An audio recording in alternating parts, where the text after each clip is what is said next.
अभी मोहन जी भी कह रहे हैं, कल प्रधानमंत्री नरेंद्र मोदी की तरफ से लोकसभा में यहां तक कह दिया गया कि सेना का अपमान कांग्रेस की तरफ से हमेशा और बार बार किया गया। भारत जोड़ो यात्रा के दौरान राहुल गांधी ने यह तक कह दिया कि हमारी सेना पिट कर आती है, मार खा के आती है। इन शब्दों का चयन करना कितना सही है सर? संदीप जी, शब्दों के चयन की बात है ना।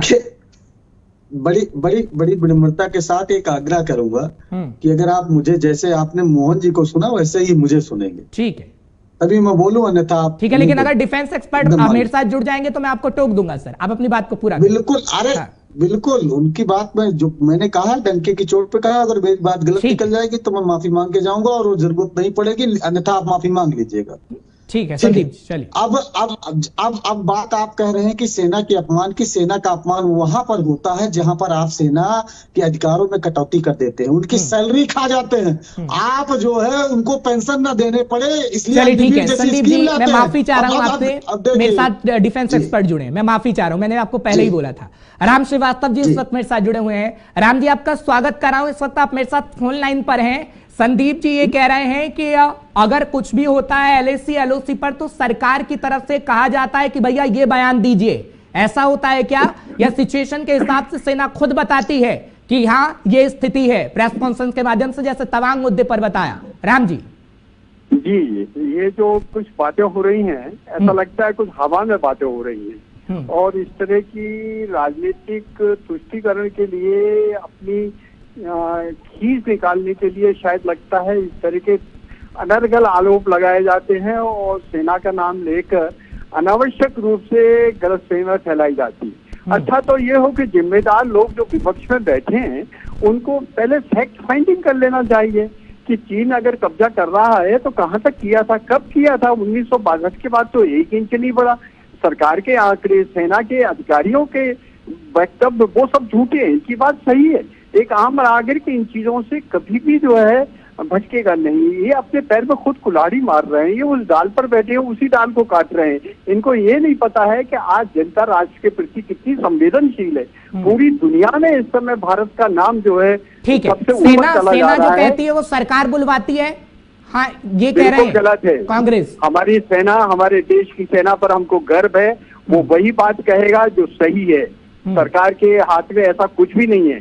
हमारा सेना का जो स्ट्रक्चर है दुनिया में इतना अच्छा कहीं भी नहीं है। संदीप जी माफी मांगेंगे? अब आपने बोला था मैं माफी मांगूंगा, या तो मैं माफी मांगूंगा? सुन लीजिए, ये सेना के प्रवक्ता नहीं, अब सुन लीजिए, मैं बता रहा हूँ। मेरे आपको सवाल कर लेने दीजिए 1 to 1। अब आप थोड़ा बीच से हट जाइए। बड़ी विनम्रता के साथ, आप सेना के जवान हैं, आपका सम्मान करते हुए आप राजनीति से हटकर मुझे सिर्फ थोड़ी सी जानकारी दे दीजिएगा कि जो सेना का प्रवक्ता होता है, सेना का प्रवक्ता जो होता है वो क्या बॉर्डर पे होता है या दिल्ली में बैठा होता है, या अपने जो उसकी सेना का मुख्यालय होता है वहां पे होता है? सर आपसे ये नहीं चाहता कि मैं दूसरा सवाल पूछूंगा। अरे सुन लीजिए संदीप जी, मेरे पास तो आधे घंटे का सवाल होता है समय। आपने नहीं कहा था कि मैं दूसरा सवाल पूछूंगा। नहीं, ये सुन लीजिए, अब थोड़ा बात तो आ जाने दीजिए। आपके दर्शकों के बीच में कम से कम कंफर्म हो जाने। ठीक है जल्दी से, समय बहुत कम है संदीप जी, मैं नहीं चाहता कि किसी की बात अधूरी रह जाए। सबको हर बात की जानकारी नहीं होती। तो ये बताइए, क्या सेना भारत सरकार की अंग है या भारत सरकार के बाहर है? ठीक है राम जी, जल्दी से संरचना के बारे में, कार्यक्रम के बारे में, सेना की कार्य पद्धति के बारे में रत्ती भरी कुछ पता नहीं है। संभवतः आप कभी बॉर्डर पर गए भी नहीं है, आपको ये भी नहीं मालूम है कि सेना का संचार व्यवस्था क्या होती है। सेना कोई भी काम अपने कमांडर के पीछे बगैर नहीं करती है। संदीप जी आपने कहा था कि सरकार सेना से बुलवाती है। अगर ऐसा नहीं होगा तो मैं माफी मांगूंगा। आप मांगेंगे या मैं वाइंड अप करूं? माफी मांग रहे हैं या वाइंड अप करूं प्रोग्राम? सेना के वक्तव्य मैं तो माफी मांगने को तैयार था, अगर आप कहते गलत होता मैं तो।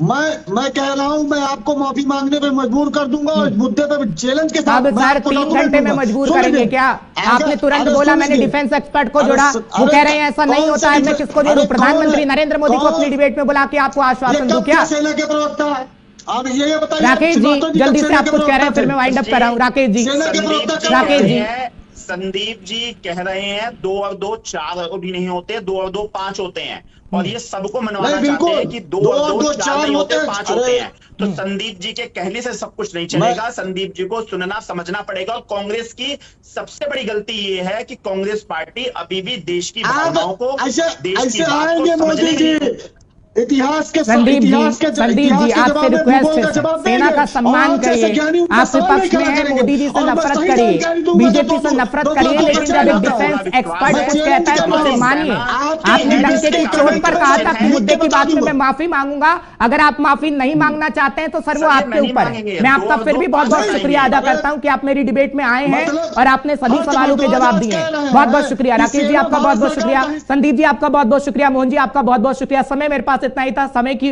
कमी होती है इसलिए मैं आपसे अलविदा ले रहा हूं। फिलहाल संसद में संग्राम है और जो स्थितियां कांग्रेस पूछना चाह रही थी वो डिबेट में हमने क्लियर कर दी। क्या कुछ डिफेंस एक्सपर्ट करते हैं, क्या स्थिति होती है, फिर भी कांग्रेस की तरफ से माफी न मांगी जाएगी, ना कांग्रेस मांगती है, क्योंकि कांग्रेस ये कहती है कि जो हम कह रहे हैं वो सब सही है। खैर जनता सब जानती है कि कौन सही कह रहा है, कौन गलत।